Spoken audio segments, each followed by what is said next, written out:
ቤተሰቦቻችን እንደምናላችሁልን ሁልጊዜም ከአዳዲስ እንግዶች ጋር እና በኑሮ ዘያችን ውስጥ በሚያጋጥሙን ጉዳዮች ሁሉ ልምድ ያላቸው እውቀት ያላቸው ከእናንተ ጋር ቅርበት ያላቸውን ጉዳዮች በማንሳትና በመስራት የሚታወቁ ሰዎችን በወሬ ኮርነር የቻናል ዋን የቅዳሜኛ ፕሮግራማችን ላይ እንደምናነሳ ይታወቃል። የዛሬው ተረኛ እንግዳይ ደግሞ እንዳልካቸው አሰፋ ነው። እንዳልካቸው አሰፋ ለብዙዎቻችሁ አዲስ ሰው አይደለም። በተለይ በማህበረሰብ ትስስር ገጽ ዩቲዩብ ላይ በጣም ብዙ ስራዎችን በመስራት ይሄም ጉዳይ አለ፣ ይሄ ጉዳይ ወደ ሚዲያ መምጣቱ አስፈላጊ ነው፣ አይ የለም ትክክል ነው፣ መጋፈጡ ትክክል ነው ከእንደነኛ አይነት ጉዳዮች ጋር በሚል እያጨቃጨቁንም ቢሆን ልባችን ውስጥ የቀሩ ጉዳዮችን በመስራት የምናውቀው ሰው ነው። ከዛ ቀደም በእርግጥ በኢንተርኔቱ ዓለም ከመምጣቱ በፊት በሬዲዮ ለረዥም ጊዜ የእርቅ ማዕድ ፕሮግራም አዘጋጅ ሆኖም ብዙ ሰዎችን ከጀርባ ያላቸውን ታሪክ የሚያውቅ ሰው ነው። ብዙ ነገር ተናግሬ ለብቻዬ እንዳልጨርሰው እንዳልካቸው ፊት ለፊት ያለ እንዳልክ የስራ ባልደረባዬ የሚዲያ ሰው እንኳን ደህና መጣ። ቲጂ በጣም ነው የማመሰግነው። በጣም ደስ ብሎኛል አዲስ ቻናል ላይ ስላየሁሽኝ። የእውነት በጣም ነው ደስ ያለኝ። ስነግሪኝ ራሱ ከልብ ነው ደስ ያለኝና በጣም ደስ ብሎኛል። ስለጋበዝሽኝ ደግሞ በጣም ነው የማመሰግነው። በጣም አመሰግናለሁ። የወሬ ኮርነር አልሽው? ወሬ ኮርነር አልኩት። ወሬ ሲባል መቼም መንደር ውስጥ ካለው ነገር አደባባይ ላይ እስካለው ድረስ ምን አዲስ ወሬ ያለ ነው አይደል የሚባለው። ቁጭ ብለን እንዲህ ኮርነር ላይ ደግሞ ወሬ ውስጥ እኮ የሆነ ሀሳቦች አሉ አይደል? ሀሳቦች አይደል ወደ ወሬ የሚሆኑት የሚንሸራሸሩት የምንቀይራቸው። ቀለል ባለ ፕሮግራም ስያሜ ግን ብዙ ጥሩ ነገሮችን እናነሳለን። እዚህ መቀመጫ ላይ ብዙ ሰው እየተቀመጠ አይ ደስ ይላል። በጣም እድለኛ ነኝ። ደስ ብሎኛል ዛሬ እንግዳ ስለሆንኩኝ። እንዳልክ ቴንኪው በጣም ያው እዚህ ከመምጣት በፊት በጣም ብዙ ቢዚ የሚያደርጉ ነገሮች ሊኖሩ ይችላሉ። እንደምንም እንደው ተቸገር መምጣት አለብህ፣ ለእኔ ቤተሰቦችም ሀሳብ ማጋራት አለብህ አልኩህ። ትሁት ነህ ወይ ቲጂ? በእውነት ነው ይሄ ነገር ይገባኛል ብለሽ ነው። በጣም ነው የማመሰግነው። ምክንያቱም ከብዙ ሰዎች ጋር የምትወዛገብበት ስራ እንዳለ አውቃለሁ። የፖሊስ ስራ ልንለው እንችላለን። የሚዲያ ማንነትን ይፈልጋል። የዛኑ ያክል ሰዎች ደግሞ የቱ ጉዳያቸው ሊነሳ ይገባል የሚለውንም ጭምር ታነሳለህ። የግል ህይወትንም ሊረብሽ ይችላል ብዬ አስባለሁ የምታነሳቸው ጉዳዮች። ያለፉትን ወራት ብቻ እናንሳ ብንል በጣም ብዙ መነጋገሪያ የሆኑ ጉዳዮችን ይዘቀረብ። እውነት ነው። አልተከተሉህም? ህይወቱ ውስጥ ጉዳዮች ይከተልሻል። የትኛው ጉዳይ? ወደ ቤትሽ ትሄጃለሽ። አሁን እንግዲህ በጣም ብዙ ጉዳዮችን አንስተናል። በይበልጥ ተከታታይ የነበሩት ሁለት ታሪኮች፣ አንድ ባል ሁለት ሚስቶችን አግብቶ የቃላት ስህተት ነው። ቆንጆ ነሽ አይደለ የጀመርኳት ቃል መላው ዓለምን ሀበሻ ባለበት በሙሉ ኢትዮጵያዊ ባለበት በሙሉ ኢትዮጵያውያን ብቻ ሳይሆን ኤርትራውያኖችም ጭምር በጣም ብዙ ኤርትራውያን አድማጮች አሉኝ። ያኔ ላይ በዚሁ አጋጣሚ እግዚአብሔር ይስጥልኝ እያልኩ ነው። እግዚአብሔር ይስጥልኝ እያልኩ ነው። ኤርትራ ነው የተወለድኩት ታውቂያለሽ? በእውነት አስመራ ነው የተወለድኩት። አስመራ ለ15 ቀን ለ10 ቀን ቆይቻለሁ። እውነት? አስመራ ጽብቅቲ በጣም ቆንጆ ከተማ ነች። መመለስ አቃተኝ። ቆንጆ ናት። ቆንጆ ነች። በጣም ቆንጆ ነች። ምርጥ ህዝብ አላት። አሪፍ ነው። እና በጣም ብዙ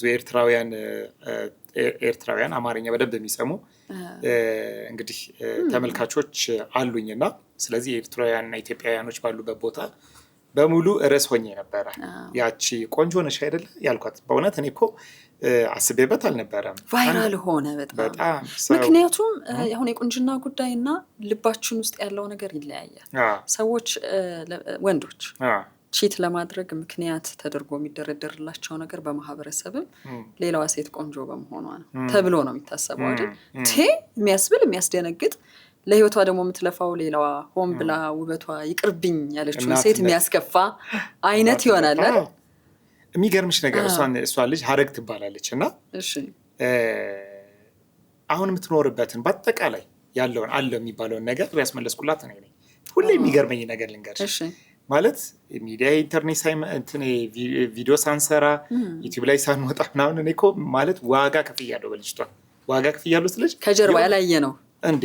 በጣም ዋጋ ከፍያለሁ። ቤቷን ተከራክሬ አስመልሼ በቃ በጣም ዋጋ ከፍያለሁ። በጣም አሁን የምኖርበትን አከራይታ ትኖርበትም ማለች ተከራይም ማለች እና በጣም ጀግና ሴት ነች ማለት ነው። የዛን ቀን ይህንን ሰው አያወራልሽም፣ አይናገርም፣ ይሄን አያየውም። እና የዛን ቀን እንደው በቅንነት ምን ነበረ የኔ እናት በጣም ጀግና ነች፣ ቆንጆ ነች አይደል? ሁለት ጣውንቶች ናቸው የተገናኙት። እንግዲህ አንድ ሰው ሁለት ሚስት ነን የሚሉ ሰዎች ናቸው የተገናኙት እና ቆንጆ ነች አይደል አልኩኝ። እኔ ጠየቅኩትኝ። አዎ በጣም ቆንጆ ነች፣ ታምራለች፣ ጎበዝ ነች፣ በርቺ ይባባሉ። ይሄ ፖዚቲቭ የሆነውን ነገር ነው አስቤ የጠየቅኩት። በቃ አመለጣ። ብዙ ሰው ደግሞ የማያውቀው ነገር መሰለሽ፣ እኔ እና አንቺ ፕሮግራም እንሰራለን። ዋናው ስራው ግን የዳይሬክተሩ እንደሆነ አያውቅም። ዳይሬክተሩ ዳይሬክት አድርጎ ኤዲቲንግ የፕሮዳክሽን ቲም ላይ ያለው ሌላ አካል እንዳለ አያውቀውም፣ ሰው አይረዳውም። ስለዚህ አንቺ ሆስት ስለሆንሽ በሙሉ ኃላፊነቱን የመውሰድ ብቻሽን ኃላፊነቱን የመውሰድ ግዴታ አለብሽ። ኦፍኮርስ እውቅናውም ሲመጣ ዳይሬክተሩ አይታወቅም፣ አንቺ ነሽ። ምስጋናውም ሲመጣ እንደዛው ነው፣ አንቺ ነሽ የምትመሰገኙ። ከሚዲያ ጀርባ ያለው ሰው አይመሰገንም፣ በእርግጥ ግን አይታይማ። እና እሷ ጉዳይ በቃ እንዲህ አንጠለጠሉኝ ነው የምልሽ። ሴቶች ይህን ያክል ጉልበተኞች ናቸው ወይ? የማህበራዊ ሚዲያ ላይ ያሉ ቲክቶክ ላይ ያሉ ሴቶች ይህን ያክል ጉልበተኞች ናቸው ወይ ብዬ እስከምጠይቅ ድረስ በእውነት በቃ ተፈተንክበት። አብጠለጠሉኝ። እኔ ማልዋሽህ ነገር ከጓደኛዬ ጋር አውርቼዋለሁ፣ ከጸጊ ጋር አውርታችሁበት ነበር እንዴ? እንዳልክ አልደወልኩልህም? የዛን ጊዜ እኮ አውርተንበት ነበር እኮ። እሱ የነፃነትን ያወራ ነው። ተቆርጦ ቫይራል ሆነ እንደተባለው ጣውንቶች ናቸው። አዎ የምታሳዝን የመሰለችን አንዲት ሴት ለኑሮዋ የከፈለችው ዋጋ ፊት ለፊት በመልኳ እየታየን ነው። ደግሞ ቪዥዋል የሆነ ነገር ዝም ብሎ እይታ ነው አይደል? ፍርደ ሰጪዎች ነን፣ ምንም የማንዋሻው ነገር በ3 ደቂቃ። ከዛ ደግሞ እዚህ ጋር ልብ የተሰማት አንዲት ሴት አለች። እንዳልከው ልዩነት አለ ካለባበስ ከሁኔታ። ደግሞ ቆንጆ ነሽ ብሎ እዛው ጋር ፍርደ ገምድል ይሆናል አይነት ነገር ብለናል ሁሉም ሰው። ስለዚህ አየህ አይምሯችን እየተቀየረ ነው ማለት ለነገሮች ያለን እይታ እየተቀየረ ነው። አሁን እንግዲህ እናንተ የሚዲያ ሰዎች ሆናችሁ ከበስተጀርባ ምን ያክል ርቀት እንደምንሄድ እናንተ የምታውቁት፣ ያው ማንነት የምታውቁ ደግሞ ጓደኞቼ፣ አሁን በዛ ልክ ካላችሁት እኔ ሌላው ህዝብ ላይ ልፈርድ አልችልም። አይፈረድም እኮ ታውቂያለሽ አይደለ? በቃ አእምሯችን በሆነ ባጭር ነገር ውስጥ እየገባን ያለ ነው እና በቃ በስመ አብ ቁም ስቅሌን ስንቱን አስረድተሽ ትችያለሽ፣ ለስንቱ ተናግረሽ። መግለጫ ካልሰጠሽ ሀቢባ የምትባል ሴት ታውቂያለሽ? ቲክቶክ ላይ ሚድል ኢስት ላይ ያለችው ሴት ተሟጋች ናት፣ እርዳታ ሰጪ ናት። ኧረ በእውነት እንዴት እንደወደድኳት። እኔማ ጓደኛ የሆነች እኮ ከዛም በኋላ ተከላከለች። አፈላልጋኝ ለምን በቃ ስንት ሺህ ሰው አስገብታ እናዘጋበት ፕሮግራሙ ምናምን ብለው በቃ በኃይለኛው መጡ። እንዳልክን እኔ አውቀዋለሁ፣ እንዳልክ እንደዚህ አይነት ሰው አይደለም፣ ለ10 ዓመት ሰምቼዋለሁ ትላለች ሀቢባ ማለት ነች። እና የእውነቴን ነው የምልሽ፣ በጣም ያደነኳቸው። ከዛ አስገቡኝ። ልክ ስገባ እንዳልክዬ በጣም ነው የምንወድ፣ ረሱት ማለት ነው በቃ ማለት ያኔ ያረኩት ነገር ረሱት። እንዳልክዬ በጣም ነው የምንወድ፣ ቴንኪው ግን ምን ሆነ ነው አሉኝ። አስረዷቸው፣ አንደርስታንድ አደረጉት። ከዛም በኋላ እናግዛት ብሎ አገዟት መሰለኝ። እና በጣም ጠንካራ ጉልበት እንዳለ ተሰማኝ፣ ያ መጠንቀቅ እንዳለብኝ ከዛም በኋላ ተረዳሁኝና ኢሚዲየትሊ እሱን እንደጨረስኩኝ የነፃነት መልቀቅ ነበረብኝ። ከነፃነት ጋር ተያይዞ ደግሞ በቃ ማለት 1 ወር አላረፍኩኝም። ሌላ አጀንዳ ሆነ፣ ሌላ አጀንዳ። የትኛው ነገር አመዘን? አሁን የነፃነት ጉዳይ ተከታትለው የመጡት የቤተሰቡ ጉዳይ፣ ከዛ እርስ በርስ የነበረው ነገር፣ ሚዲያው የሚያወራው ነገር፣ በተለይ ማህበረሰብ ትስስር ገጽ ላይ የወጡት ነገሮች ሰው ሞቶም የማያርፍባት ሀገር አይደለ? ግን የቱ ነገር ግን እኔ አንድ ጥያቄ ልጠይቅሽ። እኛ እኮ ይኸውልሽ 10 ምናምን አሁን ነፃነት ስለሆነ ነው አይደለ? ታዋቂ ስለሆነ ነው። የስንት ሰው ታሪክ ሰርተናል። የሆነ አባት የሆነ ሰውዬ የሞተ ህይወቱ ያለፈ የተቀበረ የሌለ ሰው ታሪክ እኮ ሰርተናል አይደለ? ማለት እናትየው አባትየው ሞቶ ልክ የነፃነት የሚመስል ታሪክ ታዋቂ ያልሆነ ሰው ብዙ ታሪክ ሰርተናል። ሰው ማህበረሰቡ ከንፈሩን መጥቶ ከማለፍ ውጭ ይሄን ያክል ወጥቶ የተሟገተ የለም። ገባሽ? ነፃነት ታዋቂ በመሆኑ ተጽዕኖ የፈጠረው ተጽዕኖ ነው። አሁን የኔ ተጽዕኖ ሳይሆን የነፃነት ተጽዕኖ ነው እንደዛ ጎልቶ እንዲወጣ ያደረገው። ስለዚህ እኔ ቤተሰቦቹን ስቀበላቸው እንደ አንድ አርቲስት ቤተሰብ ሳይሆን እንደ አንድ ቤተሰብ ነው የተቀበልኳቸው። በቃ እውነት አለን፣ ሀዘናችን ተቀምጧል ብሎ ነው የመጡት ያንዴ። ስለዚህ ያንን የማስተናገድ ኃላፊነት የለብኝም። መርምር ያለው እኮ እንደ ባለሙያ ከጀርባ ያለው ነገር ኦፍኮርስ ያን ሳላረግ አላወጣማ። ባክፋየር አለው አይደለ? እኔ ጋር የሚመጣውም ነገር እኮ ያስፈራኛል አይደለም እንዴ? እሱም ነገር መመርመር ስለነበረብኝ መርምር ያለሁኝ በጣም አጥርቼ ነው የመጣሁት። በደንብ ደግሞ ልቤን ይሄ ደረቴን ነፍቼ ልቤን ሞልቼ የምከራከረው እውነት ስለነበረ የተጨበጠ ነገር ባይኖረኝ ደፍሬ ያላወጣም ነበረ። ምክንያቱም አውቃለሁኝ የነፃነትን ተጽዕኖ ምን ያክል እንደሆነ በደንብ ስለምረዳው ስለማቀው እርግጠኛ ነበርኩኝ። ማንም የህግ አካላቶችም እኮ ሊጠይቁኝ ይችሉ ነበረ በወቅቱ የነበረ ግን እርግጠኛ ነበር። አንኳኩቶ የመጣ የለም ማለት ምን መሰለሽ እውነት ለመናገር እኔ ቤተሰቦቹ ስፔሻሊ ሚስቱ ትመጣለች ቤት ጠብቄ ነበር።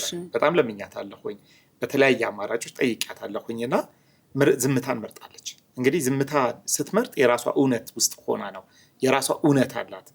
ጓደኞቹም የራሳቸው እውነት አላቸው። እኔ እሱ ነው የማምነው። ሁሉም ሰው የራሱ እውነት አለው ብዬ አስባለሁኝ።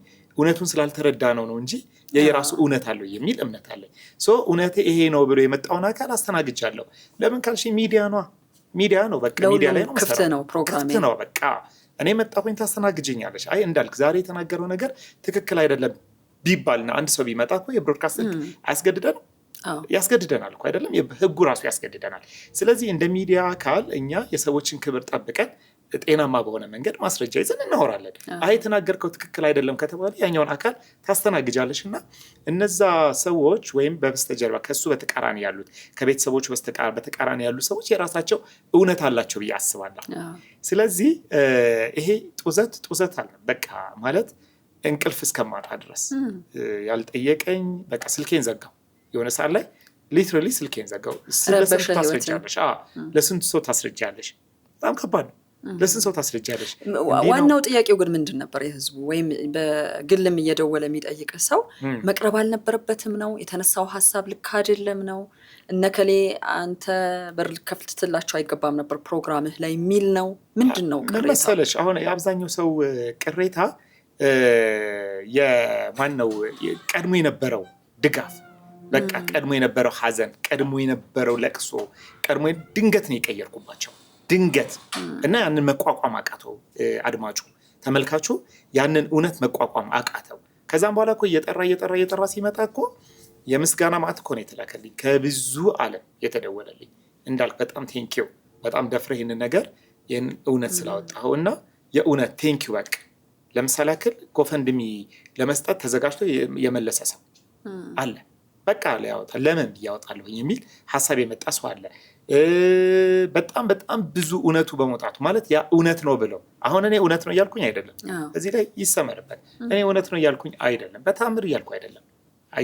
መንገድ ነው የሆንኩት ነው። እኔ በቃ ስራዬ ነው፣ ሚዲያ ስራዬ ነው። እኔ ሀዘኔን ተቀምቻለሁ ብሎ ከመጣ ሰው ሀዘናቸው ተቀምጧል ብዬ አስተላልፋለሁ። አያልቅማንም ካለኛውን አካል የማዳመጥ ኃላፊነት አለብኝ። ሁለቱንም ባላንስ ለማድረግ ደግሞ አግኝቻለሁ፣ አውርቻቸዋለሁ፣ ጊዜ ወስጃለሁ እና እየተቆራረጡ አይደለች የሚወጣው እሱ ነው የሚረብሸውም አንድ ነገር ይሄ ነው። እየተቆራረጠ ሰው ሙሉን ቢሰማው ቁጭ ብሎ ቢያዳመጥ በጣም ደስ ይለኛል። እኔ እንደውም መጨረሻ ላይ ሁለት ወንድሞች አንደኛው የተናገረው ነገር እኔ እኮ በቃ ምንም አይደለም እናልቅስበት ተውን እኮ ነው ያለው። በጣም አንጀቴን ይበላኛል። ገባሽ? ግን በሌላ በኩል ደግሞ ጓደኞቹን እኮ አንደኛውን ጓደኛው ረጅም ሰዓት አውርቻው የእሱን እውነት ተቀብያሉና ፕሊስ ና ብየው ነበረ። እሱም የራሱ እውነት አለ። ግን ከዛ ተነስቶ ግን ሁሉም የየራሱን ነገር መጻፍ ጀመረ፣ የየራሱን ነገር ማውራት ጀመረ፣ የተሰማውን እውነት። እነሱም ደግሞ ትክክል ናቸው። ቴዲን አገኘሁት በቀደም ዕለት።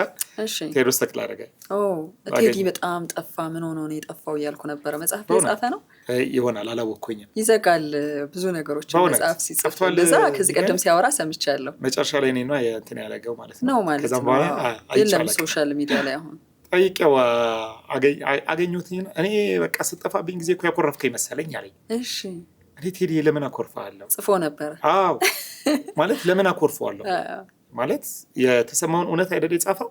እሱ እኮ እንዳልክ ትክክል አይደለም ሲል እኮ መብት አለው። እውነት ነው የጻፈው፣ የገባው እውነት ነው። እሱ የተረዳው እውነት ነው። በራሱ ምልከታ በቃ የራሱን ምልከታ ነው። የራሱን እውነት ያንተ ኦፒኒየን ትክክል አይደለም ለማለት እንትን ማድረግ የለብን እና ጓደኝነትንም የሚሸረሽር አይደለም። በዚህ አይነት ነገር ውስጥ ችግር ያለብህ አይመስለኝም እስከማውቅህ ድረስ አይደል። የተለያየ ሀሳብ ይነሳል። ግን ቅድም ያልከው ለምሳሌ አንድ ወር ሙሉ የሚያስጨንቅ ነገር ሲመጣ ከህዝቡ መንገድ ላይ መሄድ ልትቸገር ትችላለህ። ከዛ ደግሞ የቅርብ ሰዎችም ቤተሰብን ጨምሮ እኮ ሙግት ሊመጣ ይችላል። እንዘንበት፣ እናልቅስበት፣ ትንሽ ፋታ አይኖራችሁ የሚል ትልቅ ጥያቄ ያለው ማህበረሰብ ሚዲያዎችን በተመለከተ አይደል። የማህበረሰብ ትስስር ሚዲያዎችን ኦኬ ሀዘኑን ይጨርስና ቆይ ልመለስበት እንዳንል የሚያደርገን ነገር ምንድን ነው? እኔ እኮ ይኸውልሽ ቆይቻለሁኝ። ፕሮግራሙ ወዲያውን ተነገረኝ፣ ቆዩ አልኳቸው ቤተሰቦች። ምክንያቱም አንደኛ ያለውን እንትኑን አልወደድኩትኝም። ይሄ የስሜቱ ወደ 40 ቀን አንድ ወር ከምናምን ቆይቷል። ቆይቶን የሰራሁት በደምብ ጊዜ ወስጄ አጥንቼ ምናምን የሰራሁትና እውነት ለመናገር በጣም ብዙ ያላወጧቸው ነገሮች አሉ። ታውቂያለሽ አይደለ? ቆርጠን ያስቀራናቸው ማአት ነገሮች ተመሳሳይ ተጽዕኖ እንዳይኖር ነው። ማለት መጠንቀቅ አለብሽ አይደለ? ተመልካችሽ፣ ለአድማጭሽ፣ ለሚመለከተው ሰው መጠንቀቅ አለብን አይደለም? እንደዛ ኮንሰራለን። እሱ የነፂን ብቻ አይደለም፣ ብዙ ታሪኮችን ወደ ህዝብ ከመድረሱ በፊት አቤት ያለው ጭንቀት ልነግርሽ አልችልም። ግን የሆነ ታዋቂ ሰው፣ የሆነ አርቲስት፣ የሆነ የግለሰብ ሰው ሲሆን ነገርየው ይጎላል። ነገርየው በቃ እንትን ይፈጥራል፣ ውዝግብ ይፈጥራል፣ ዓለም እንትን ይፈጥራል። እና ስንት ዓመት የሰራውኝ ሰው በአንድ ቀን ወደ ላይ ያወጡሻል። በአንድ ቀን አፈር ከድሜ ትያለሽ። የትኛው ስሜት ይበልጣል ግን? ለእንዳልክ ለምሳሌ አንዴ ቫይራል ሆነ ይሄ ጉዳይ፣ ሰዎች ሁሉ መነጋገሪያ ያደረጉት፣ ከዛ ደግሞ መልሶ አንተን ሊመታ የሚመጣ ደግሞ የሆነ አካል ይኖራል። የቱ ነው ለአንተ ስሜቱ? እኔ በጣም አንድ ደስ የሚለኝ ነገር ማንንም እንትናል አልሰማም። ስራዬን ነው የምሰራው፣ አልመልስም። ስራዬን ነው የምሰራው ማለት ለዛ ይመስለኛል አይደል? 10 ምናምን ዓመት የቆየሁትኝ 19 ዓመት እኮ የቤተሰብ ውዝግብ ላይ እንግዲህ በዚህ የቤተሰብ ታሪክ ስሰራ ወደ 19 ዓመት እኔ ፕሮግራሚንግ እንሰራለሁ። ለሚመለከተው ለፕሮዲሰሮቹ አስረክባለሁኝ። እነሱ እንደፈለጉ አድርጎ ያውጡት። በቃ እኔ የለሁኝ ወደሚቀጥለው ፕሮግራም ሁሌ የሚሄደው። ስለዚህ ፍትህ የሚገባቸው ሰዎች፣ መጠየቅ ያለባቸውን ሰዎች ለመጠየቅ እሄዳለሁኝ። የህግ አካላቶችን ኮንታክት አደርጋለሁ። የሚመለከታቸው የመንግስት አካላቶችን እጠይቃለሁ። ከጠበቆች ጋር ጠንካራ ግንኙነት አለኝ። ብዙ ሰዎች መፍትሄ አግኝተዋል። ብዙ ሰዎች እውነቴን ነው ህይወታቸው ተቀይሯል። እና ኢቨን ከጨረስኩኝ በኋላ ዞር ብያለያቸው አንዳንዴ ይመጣሉ። አንድ ጊዜ አንዷ ቤት ገዝቼላታለሁ፣ እንደዚህ በፕሮግራም ማለት ነው። ቤት ነው የገዛ ልብ አድርጊ፣ ቤት ነው የገዛንላት። ቤት አልነበራትም፣ ቤት ገዛንላት። ቀላል አይደለም። ፕሮግራም ሰራን፣ የሆነ ነገር አደረግና ቤት ገዛንላት ማለት ነው። እና ረስቻታለሁ። ገዛንላት፣ ሄደን ረሳ ነው በቃ። ወደ ህይወታችን ነው የምንቀጥለው። ከስንት ጊዜ በኋላ ቤት ገዝተንላት ቤት አስመርቃ አልጠራችንም። ለምን? አይዶን ነው ሜቢ ደውላልኝ ስላላነሳውላት ይሆን አላውቅም። ግን የሆነ ቀን ላይ ይቅርታ ብላኝ መጣች። ይቅርታ እንዳልክ በጣም ሶሪ፣ ዛሬ የመጣሁትኝ ቸግሮኝ ነው አለችኝ። ቸግሯት ማለት በልጇ ጉዳይ የሆነ ችግር አጋጥማት የመጣችው። የሆነ ችግር ሲያጋጥማት መጣች። ስመጣ ሰማዋቴ፣ ለእሷ መፍትሄ ሰጥቼ ቀጠልኩ ማለት ነው። እንዴት ወደኋላ አንመለስም ልልሽ ፈልጌ ነው። ኢቭን አንድ ፕሮግራም ከሰራን በኋላ ወደኋላ ኢቭን የሀረግን ታሪክ ሀረግን በተመሳሳይ ሁኔታ ነው። ቤቷን ያን ነገር ሁሉ ጨርሼላት ስትመለስ ግን ምንድን ነው ያደረገችው? ከ2 ከ3 ዓመት በኋላ ሁሉም ነገር ረስቻት ጨርሰን ሄዳ ቴንኪው ሳልልህ ነው የሚለው ፕሮግራሙ። ሰዎች ቢሰሙት በጣም ደስ የሚለኝ አንደኛው ወደ ኋላ ስንመለስ እንዳልክ በጣም ይቅርታ ሳላመሰግነ ላረክልኝ ነገር ሁሉ ቴንኪው ሳልል ዛሬ ለችግሬ በመምጣቴ በጣም ይቅርታ ጠይቃለሁ ብላ ነው የጀመረችው። ሰው እሱን አልሰማው። አመሰግናለሁ ይረሳል እንዴ? አንዳንዴ ውስብስብ ችግሮችን ይዘን ስንመጣ እሱን የሚፈታልን መንገድ የሚያሳየን አካል ኖሮ ቴንኪው ማይሉት ሰዎች ጊዜ ስለሌላቸው ነው ወይስ ምንድን ነው? እንዲህ የተለያየ ምክንያት ይኖራል ብዬ አስባለሁ። እውነት ለመናገር ጫናው ራሱ ትሮማው ራሱ እኮ ከባድ ማለት ሰዎች የሚያልፉበት መንገድ በጣም እኮ ነው የሚያሳዝንሽ። እንደው እዚህ ላይ አለቀላቸው ከሚለው በስተጀርባ ያለው ነገር እኮ በጣም ነው የሚያሳዝንሽ። በስንት ዋጋ ውስጥ፣ በስንት መከራ ውስጥ፣ በስንት ስቃይ ውስጥ እንደሚያልፉ። ስለዚህ ትሮማው ራሱ ቸልተኛ ሊያደርጋቸው ይችላል። በራሱ ትሮማው ራሱ የሚፈጥርባቸው የአእምሮ ቁስለት ያለፉበት መንገድ በራሱ ያንን ስሜት እንዲሰማቸው ሊያደርጋቸው ይችላል። እና እኔ አንዳንዴ አልፈርድባቸውም፣ ፈርጄም አላውቅም። የእውነት ለእኔ አንድ ኬዝ ነው፣ በቃ አንድ ኬዝ ነው፣ ሰራለሁ፣ ጨርሳለሁ፣ ወደሚቀጥለው ኬዝ ነው የምሄደው። ኬዝ ጨርሼ እሄዳለሁ። እና ሰዎች መንገድ ላይ አንዴ የት ነው ነፂ ቤት ለቅሶ ቤት በነፂ ለቅሶ ቤት ልንገርሽ፣ ቁጭ ብዬ ለቅሶ ላይ አንዲት ሴትዮ መጣች፣ አቀፈችኝ፣ ልጆቿን ጠራች። እንዳልክ እኮ ነው አወቃችሁት አለች። እኔ ያላወኳትኝም ታምኛለሽ? እንዳልክ ዛሬ ለመኖራችን ምክንያት እኮ አንተ ነህ አለች። ማነሽ ነበር? ማነሽ? እገሊት እባላለሁ። ይኸው ፓፒን ነው የምልሽ። ልጄ አላቃትም ስልሽ አላቃትም። እንደዚህ አድርገ እንደዚህ ያላስረዳች ነገር የለም። ለካ የዛን ጊዜ ተከራክሬ ያላትን ሀብት አስመልሼ ምን ብዬ የሆነ ነገር አድርጌ ልጇን ትምህርት ቤት አስገብቼ ምናምን ነገር ነው እሷ እንደምትለኝ ነው። እሷ ያለችኝን ነው። ታስታውሰዋለሁ ዛሬም ብትይኝ እኔ አላስታውስም። አሁን ራሱ ትዝ አላለኝም ማለት ነው። በጣም ብዙ ጉዳይ ገባሽ? ኬዝ ነው የሚይዘው። እና ምንድን ነው በቃ ወደ ስራዬ ነው የምሄደው። እቺ ሴት ግን ለምን አልመጣችም ብትይኝ እኔ አላውቅም። የራሷ ስንት ችግር አለባት። በእናትነት ውስጥ ልጆችን ማሳደግ ራሱ እንዴት ከባድ እንደሆነ አስብ። እኔ እንደዛ ነው መረዳው። ስለዚህ ሰዎች እንደው ፕሮግራሜ ሙሉ ቢያዩት ሙሉ የማየት ችግር ሙሉ አንዱ ችግራችን እኮ ይሄ ነው እንዳልክ አሁን ሙሉ ነገር የምናይበት ጊዜ አይደለም። ደስ የሚለን ነገር ተቆርጦ ይተላለፋል። እንዴት እንዲህ ይላል ምን ሊፈልገው ነው ይባላል። ቆረጥ አድርጎ ቲክቶክ ላይ እንደ ሪልስ ፌስቡክ ላይ የሚለቋት እንትን አጫጭር ቪዲዮዎች በቃ እሱ ነው ዋጋ የሚያስከፍለኝ እኔ ምልልሳችን ይሄ ስሜታዊ ሆነን የተናገርናቸው ቃላቶች ቆረጥ ያደረጓትና ወደኋላ ያለውን ነገር ስለማያት እባካችሁን እንደው እየገባችሁ ይወት በቃ እንዳልካሰፋ ብላችሁ ወርቅ ሚዲያ ግቡና ይወት ማለት ይወት ነው የምለው እኔ ከምሬ ነው። አንዳንድ ጊዜ ምን አስባለሁ መሰለሽ ይሄ መኖሪያ ነው ወይ አሁን መኖሪያ እየሆነ ነው ሳላስበው መኖሪያ ነው ወይ ብዬ ሳስብ እኔ እኮ መኖሪያ አይደለም ከምሬን እኮ ነው ማለት ከዩቲዩብ የሚገኘው ብር እንዴት መኖሪያ ይሆናል? እንዴት ይሆናል ማለት ጥቅም የለው ጥቅም ስለ በጣም ቫይራል ናቸው የምትሰራቸው ቪዲዮዎች እሺ ይከፍልሻል እኮ ነው በጣም ከዛ ውጪ ትልቅ ገንዘብ የሚፈልግ ልጅ ነው እንዳልክ ማስታወቂያም እኮ አለው ፕሮግራሞቻችን ማስታወቂያ ያላቸው ዩቲዩብ ይከፍልሻል ብር እኮ አለ ግን እኔ ለኔ እኮ በቃ እኔ ለምኖረው ኑሮ ማለት እኔ ያለብኝ ኃላፊነት እኔ ለለመድኩት ህይወት ማለት እኔ እኮ ማለት እንዴ በአንድ ስልጠና እኮ በጣም ብዙ ብር የሚከፈል ልጅ ነኝ። አንድ ስልጠና ሰርቼ ስልጠና ሰልጥኜ የሆነ ቦታ የሆነ ነገር አድርጌ ቢዝነስ ፈጥሬ የሆነ ነገር አድርጌ ምኖር ሰው ነኝ። መቼም ትጂ ታውቂያለሽ በጣም አክቲቭ የሆነ ጭንቅላት ያለኝ ሰው ነኝና መኖሬ እኮ አይደለም ግን ፓሽኔ ነው። እኔ ከኔ ጋር የሚሰሩ ሰዎች ያውቃሉ ከገንዘብ ጋር ያለኝ እይታና አመለካከት የእውነቴን ነው የምልሽ ማለት መኖሪያዬ ቢሆን እኔ ከሚስቴ ጋር ሚስቴ የምትሰራ ስራ ሚስቴ በጣም ጎበዝ ሰራተኛ ነች። ብዙ ሰው ብዙ ጊዜ ነው የምናገረው እኔ ስለ ሚስቴ በጣም ጀግና ሰራተኛ ነች፣ ጀግና ሴት ነች። እኔ ከሷ ጋር መስራት እችላለሁ እኮ ከሷ ጋር እሷ የምትሰራቸውን ቢዝነሶች ብሰራ እርግፍ አድርጌ ቢሰራ የተሻለ ገቢ ማግኘት እችላለሁ። እሷን ባግዛት ከሷ ጋር ብሆን ነው የምልሽ እና አይደለም በቃ ፓሽን ነው ማለት ስለዚህ ዩቲዩብን እንደ አንድ ፕላትፎርም ነው። ትላንት ሬዲዮን ትጠቀማለህ ዛሬ ትጠቀመዋለህ አሁን ደግሞ ዩቲዩብ መጡ በደንብ እንደ ማሰራጫ አንድ አማራጭ ነው ነው እና ሰዎችን ምረዳበት ሰዎችን ማግዝበት እንዴ የምታመመውስ ማለት አንዳንድ ኬዞች እኮ በጣም ነው የሚያሙት በቃ ያማሉ ስልሽ ፕሮግራም ስንት ቀን እንዳቋረጥኩኝ ፕሮግራም እያቋረጥኩኝ ውሃ እየጠጣው ወጥቼ በቃ አልቅሼ የምገባበት ገባሽ። እኔ ሚዲያ ፊት ማልቀስ አልፈልግም። ሚዲያ ፊት ገብቼ እያለቀስኩኝ እንዲቀርጹኝ አልፈልግም። ስለዚህ ፕሮግራም አቋርጬ ሄጄ በቃ ስቅስቅ ብዬ አልቅሼ ተንበርክኬ የምጸልይበት ጊዜ አለ ማለት ፕሮግራም አቋርጬ ሄጄ የሆነች ሩም ውስጥ በቃ ተንበርክኬ ጸልዬ የምመለስበት ቀን አለ። አንዳንድ ኬዞች ክብደታቸው አንዳንዶቹ ልጆች ሳያቸው ልጄን ይመስሉኛል። አንዳንድ ሚስቶችን ሳያቸው ያሳዝኑኛል። እናቴ ትዝ ትለኛለች እና ህመማቸው በጣም ያምሻል። የእውነቴን ነው የምልሽ